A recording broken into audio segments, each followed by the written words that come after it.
Smith, president of the Bermuda Cricket Board. Yesterday, the league schedule was released.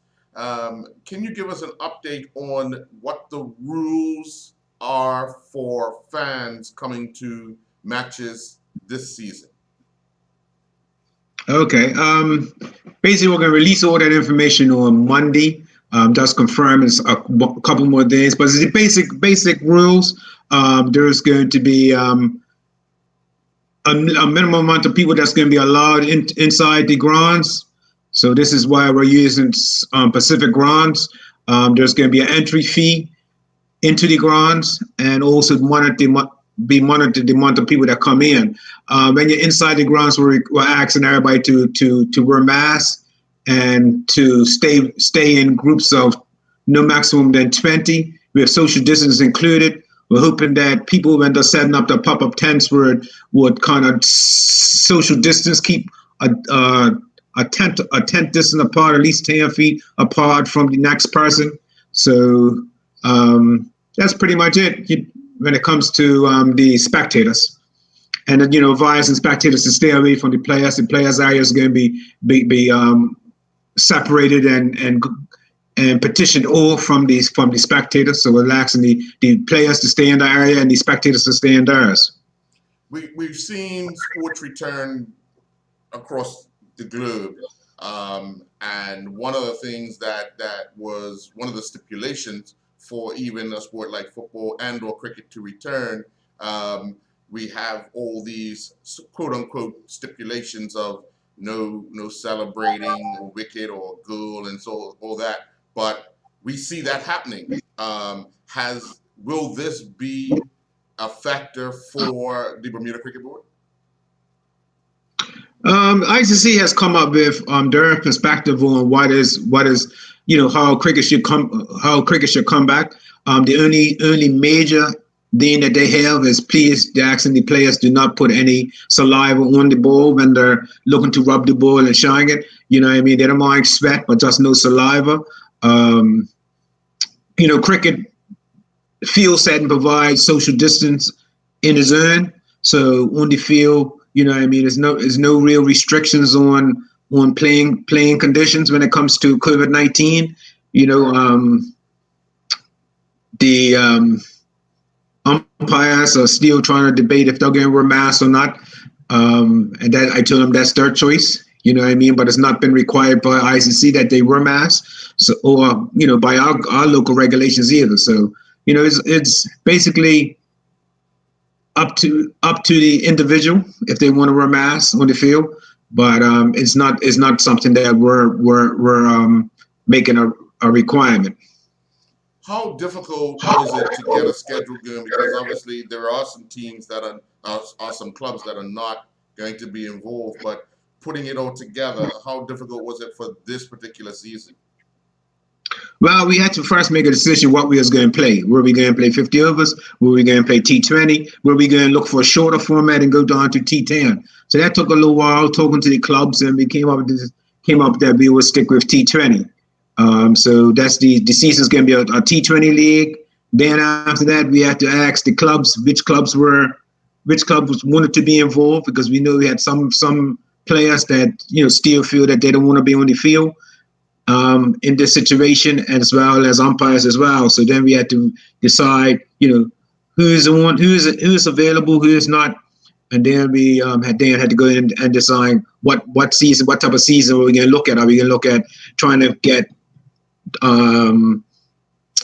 guys playing 2 runs against each other or 1 run? Unfortunately, the Premier team is going to have 2 runs. They can play against each other twice. The First Division League is going to be 1 run, and then they have a playoff system due to they have more teams in their division. So we do have a Premier Division of 6 teams. That's correct. Okay. So and a First Division of 7. Standing. But what about with no 50 over league? So when we start in 2021, the teams that were promoted in 2019 will play in the Premier Division in 2021. Yes, there's no promotion or demotion this season. That's one thing that we cut out. It's basically we're just trying to get cricket played, give guys some type of cricket this season. So, and you normally our promotion is determined by our by our 50 over division. So since we're not playing 50 ocean, there's no promotion or demotion. So whatever teams that were permitted to be playing in this season, the Premier and First Division, that will be the same thing they'll be in 2021. Okay, all right. So the two teams that were promoted last year were St. George's and I think Somerset, yes? Or the Western Stars? St. George's and Willocots. Willocots, okay. So they're actually playing in the Premier League, the T20 Premier League? Yes, yes. Okay, all right. Okay, well, we look forward to next Saturday, July 11th, and then we have, well, there's 2 games on at Wellington Oval on July 11th, but then a whole host of matches, 4 matches on the 12th. Am I correct? That's correct. Yeah. Okay. So on Saturday, we have our under 19 team that's in the league this year. Mm-hmm. So on Saturdays, our under 19 team will play every Saturday, so that the players that play for the under 19s also go and play on Sundays for the First Division or Premier team. So that's the hope, and we also have a Premier game being played for the under 19s at 4:00 on Saturdays. And then on Sundays is First Division and Premier teams played at both venues. Interesting times of the games as well. We're starting at noon and 4:00. Any reason behind not using the 11 and 3? Yes, well, we're trying to use pretty much giving guys better time to get to the games. Don't understand what type of things they'll have to get through to get to games nowadays with COVID. So we decided we was going to actually try to have 3 games at a field starting at 10, but then we realized that might be too much because we need time in between games to clean up changing rooms and make sure that the first clubs come out and the second clubs get in on a safe environment. So we decided best to just stick with 2 games and try to give it a nice, easy time for people to get to games, and not just for the players, but the fans as well. Don't want to start too early and mess up with the churching that goes on Sundays. And also giving enough time for games to be played that there's enough light.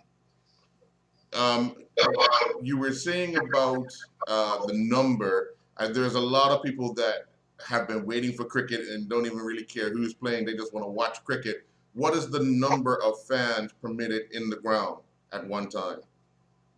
250 people are permitted in the grounds at any time. That includes players? That includes players and players and officials. Okay. All right. So 250. Okay.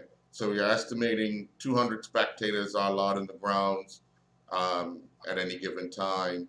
And what happens once we reach that maximum? Are people turned away or? Yes, they will be. And as soon as we reach that maximum, we're going to actually use our social media, Instagram and Facebook to let people know that the game has reached its limit for spectators.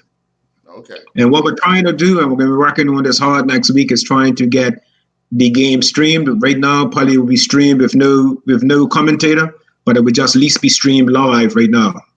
Okay. These Sunday games. Okay. All right. Well, we look forward to, as I said, July 11th, first 2 games at Wellington Oval. The 2020 Bermuda Cricket Board League season will get underway. So good luck, and we'll see you at the Oval. Yeah, thank you. And hope we can get some people out, come out and watch the games. Okay, 200. Okay, thank you. Now, one thing is better than a lot of other organizations, as well as sporting bodies have been able to get out. So it's a plus that they've at least given us that amount. That at least we can have some fans, because you notice with the EPL and even this cricket that's coming up, there's no fans. So at least we have some type of fans, make it worthwhile to these guys to be out there playing cricket on a Saturday and a Sunday. Okay, thank you, sir.